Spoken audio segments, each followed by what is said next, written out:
Good morning. Confucius say, it's better to give than to receive, especially advice. Confucius say, he who thinks only of number one must remember that number one is next to nothing. Confucius say, when you harbor bitterness, happiness will dock elsewhere. Confucius say, a flower goes through much dirt before it blooms. Confucius say, by the time a man gets wise enough to watch his step, he's too old to go anywhere. Confucius say, vegetarian is an Indian word for lousy hunter. Well, today, in our series of talks on the unity of all religions, we're going to take a look, as you probably guessed, at Confucianism and Taoism. And I'd like to start with a disclosure that the quotes I started with today are really not those of Confucius. I guess they're kind of like that statement of Marie Antoinette's, let them eat cake, which she never said, but probably could have. About 99% of those aphorisms that we've all heard throughout our lives, I suppose they're in fortune cookies and everywhere else, they were really never said by Confucius, but they do have the practical flavor that is part of what the Chinese people lived by for some 2,500 years. Think about that, 2,500 years. Fortunately, though, we do have some of Confucius's real teachings. I'll let you decide for yourself whether some of these ideas could have possibly influenced Christianity. Basically, however, truth is truth, as we know here at Unity, because no religion has a monopoly on truth. Some of these true teachings of Confucius are, and seem to be validated by scholars, the following. 1, what you do not wish done to yourself, do not do to others.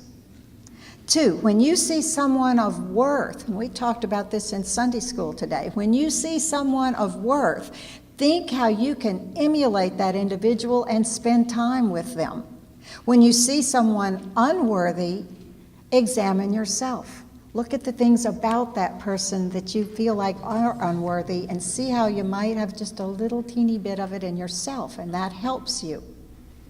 3, feel kindly toward everyone, but be intimate only with the virtuous. We talk about the importance of the Sangha here all the time, the influence and importance of spending time with others on our spiritual path. 4, the masses want security, but hate the means by which that security is produced. If they are allowed to follow the promptings of immediate pleasure, they will soon be victims of the pains they most dread. Whereas if they are made to accept some of the things they currently dislike, they will be brought in the end to the pleasures that they want. 5, ideally, relationships should involve benevolence, love, and goodness. We should wonder not what others can do for me or what I can get from them, but what I can do to accommodate or help them. 6, the gentleman does not talk too much. He does not boast. He does not push himself forward or in any way display his superiority, except perhaps in sports. 7, one should always observe propriety, doing what's right. There is great power in following the moral principle. It is the moral character of a nation that constitutes its real excellence. And lastly, for people to be totally human, all that they can be, they need to transcend egoism, parochialism, ethnocentrism, and chauvinistic nationalism. Now, I know from talking with many of you over the last 4 years that you are truly, sincerely trying to transform yourselves, trying to be what the Bible calls born again. And part of this transformation is learning how to live your daily lives, how to be in the world but not of it. How can we survive on a high level and not become part of the superficial, egocentric, and sometimes baser parts of life, that the very life that we're trying to survive in?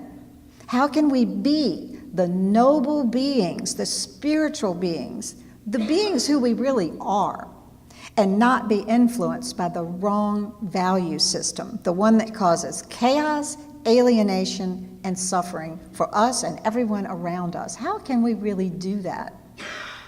Well, the good news is that for thousands of years, there have been people who have paved the way for us. There is a path that has been cleared, and there are very clear footprints on that path for those who have the eyes to see them. Unto them that hath, it shall be given. Two of those cleared paths are Confucianism and Taoism. They aren't paths that have historically conquered lands or left impressive architecture or vast wealth, but in their own quiet way, they have won over whole civilizations, most of China, in fact, until the communists took over. But it's not the history lesson that we'll focus on today, though I would love to do that, as many of you know. But it's the spiritual lessons that Confucianism and Taoism offer that are of special interest to us. As you saw from the 8 Confucian teachings I just shared with you, they're very consistent with the Christian teachings.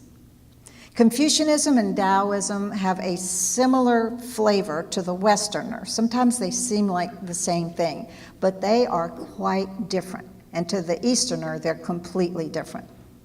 Confucianism offers some sane, practical, and logical ways to structure an orderly society, which of course makes life easier and more harmonious for all the individuals living in that society.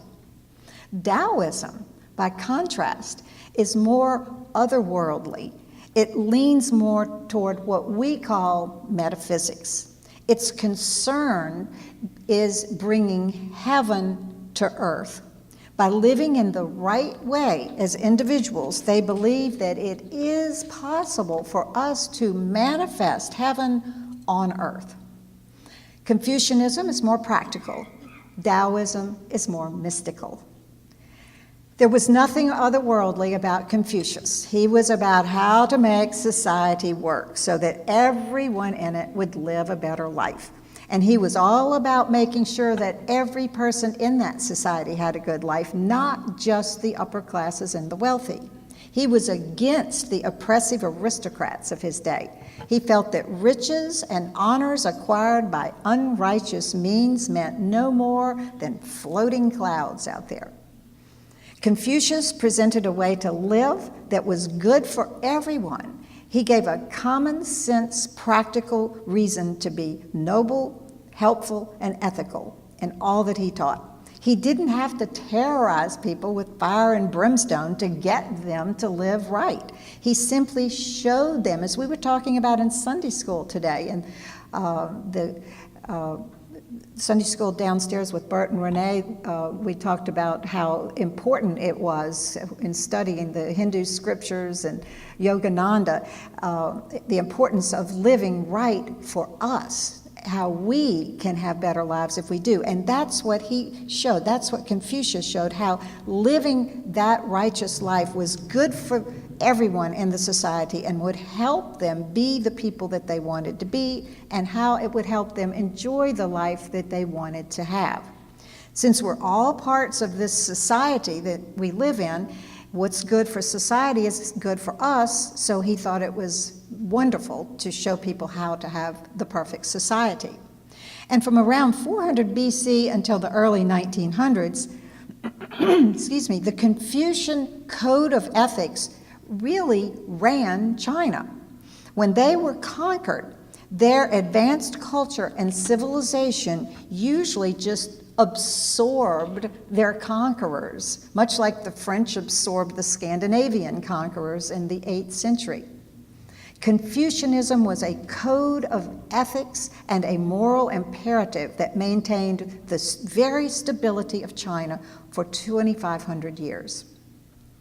Now, it bears mentioning here how like the unity teachings Confucian ideas were in some ways. They didn't say that people would go to hell or that they would be struck down by lightning if they did not follow the teachings.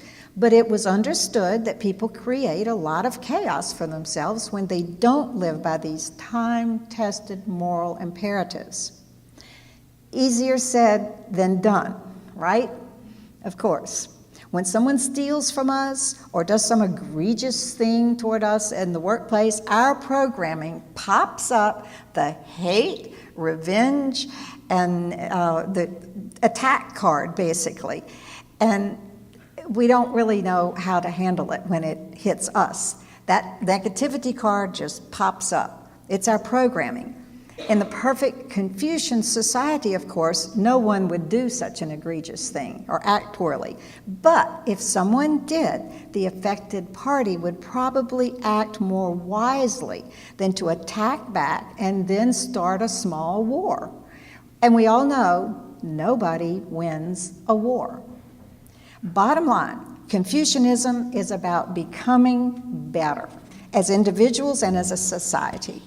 It's not mystical, it's not metaphysical, but it certainly does help people regulate themselves and their world so that the greatest number in it can live the best possible life. It's not really a religion. It's non-theistic, so I don't believe it really would qualify to be a religion, but we can all learn from it in terms of developing ourselves into more noble, kind, and gentler beings. Now, Taoism, on the other hand, does contain all the components of a religion. Namely, it's theistic. There is a belief in a higher power. According to history and tradition, Taoism originated with a mystic by the name of Lao Tzu, who was born about 604 BC.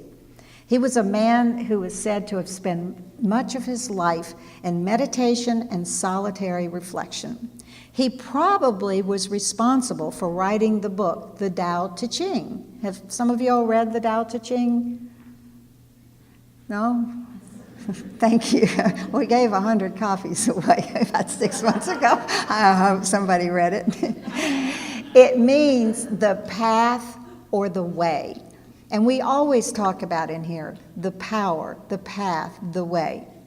Taoism is about living according to the principle and power that is behind all of life.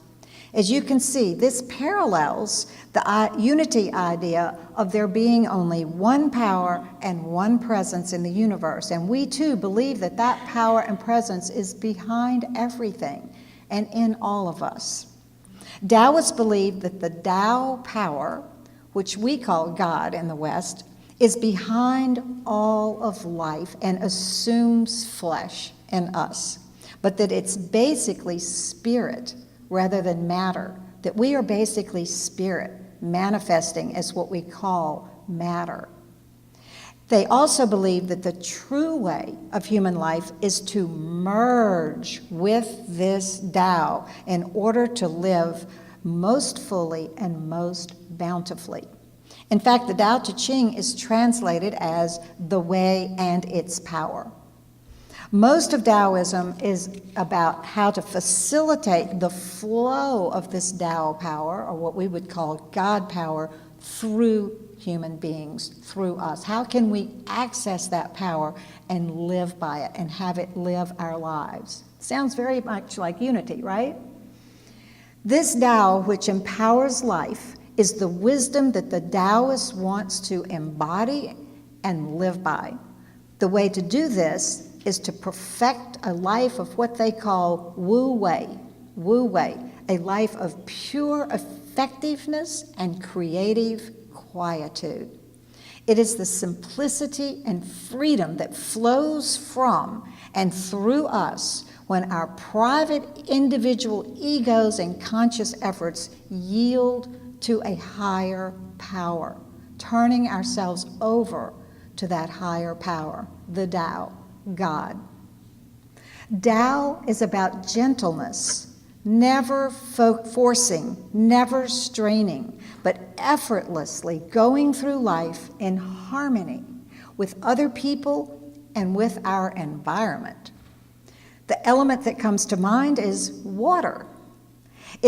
Water supports and carries us effortlessly. It carries everything effortlessly. Water adapts itself to its surroundings, seeking the lowest places. Water nourishes all things. Water is very effective. It runs over sharp edges of rocks and eventually turns them into rounded pebbles. In the Tao Te Ching it says, and I quote, "Nothing in the world is as soft and yielding as water. Yet for dissolving the hard and inflexible, nothing can surpass it. The soft overcomes the hard. The gentle overcomes the rigid. Everyone knows this is true, but few can put it into practice." End of quote. Yes, water is infinitely supple, yet incomparably strong. And these virtues of water are precisely those of Wu Wei. The Taoist says that people who learn to live like that work without working. They act without strain. This person may scarcely be noticed, but they act with precision, effectiveness, and harmony. And don't forget other characteristics of water, like its clarity when it's still.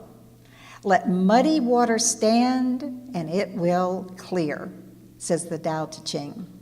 All things settle in time. Just give it time. All too often we rush in and try to force things. Taoists reject all forms of self-assertiveness and competition, believing that the axe falls first on the tallest tree. They often refer to the suppleness of the thin reed, which bends in the wind and thus survives the storm, whereas the strong oak tree, which stands mighty, is often cracked by hurricane-force winds. The Tao Te Ching says, "He who stands on tiptoe doesn't stand firm. He who rushes ahead doesn't go far. He who tries to shine dims his own light." Humility is all important in Taoism. Dr. Houston Smith, who grew up, by the way, in China, says in his book, The World Religions, that Taoists were fond of pointing out that cups and windows and doorways, the value of them lies in part by what is not there. It's the empty part of the cup that really serves us, for example. He says that Taoists have a profound disinterest in the things that the world prizes. Dr. Smith says the Westerner talks about conquering Mount Everest, whereas the Taoists would refer to it as befriending the mountain.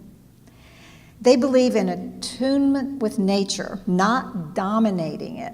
This is what inspired the famous architect Frank Lloyd Wright, who designed his buildings around trees and in the landscape instead of cutting them down. Our Unity Church right here was inspired by his architecture. Notice that there are no harsh squares here. Everything is round, for example. Taoist temples don't stand out from their surroundings. They are nestled in the hills and trees, and they blend with their environment. The Taoists had little patience with the Confucian pomp, ceremony, and formalism and all their show. And that yin-yang symbol that Taoism is known for, you know, with the black on one side of the circle and the white on the other, it kind of sums up the integration of life's seeming polarities. There's a small white circle in the black part of the big circle and a small black circle in the large white part of the circle. This shows how life's seeming opposites, like active, passive, positive, negative, light, dark, summer, winter, male, female, etc., all contain their opposites within them. Thus, there shouldn't be any tension in life. Everything balances everything else. All life is one. Thus, all values, all concepts, like those that make up opposites in our minds, are ultimately just in the mind. In fact, the Taoist would say that even good and evil are not head-on opposites. We just need faith sometimes to see that what seems to be a travesty in our lives can ultimately be a blessing. The Taoists tell a story that I love of a farmer whose horse ran away. His neighbors commiserated with him, only to be told, "Who knows what's bad or good?" It was true, for the next day the horse returned, bringing with it a drove of wild horses that it had befriended. The neighbor reappeared, this time with congratulations for the windfall. He received the same response, "Who knows what's good or bad?" Again, this proved true, for the next day the farmer's son tried to mount one of the wild horses and fell off and broke his leg. More commiserations from the neighbor, which elicited the same question, "Who knows what's good or bad?" And for a fourth time, the farmer's point prevailed. For the following day, soldiers came, and they were enlisting young men to go off to war, be in the army.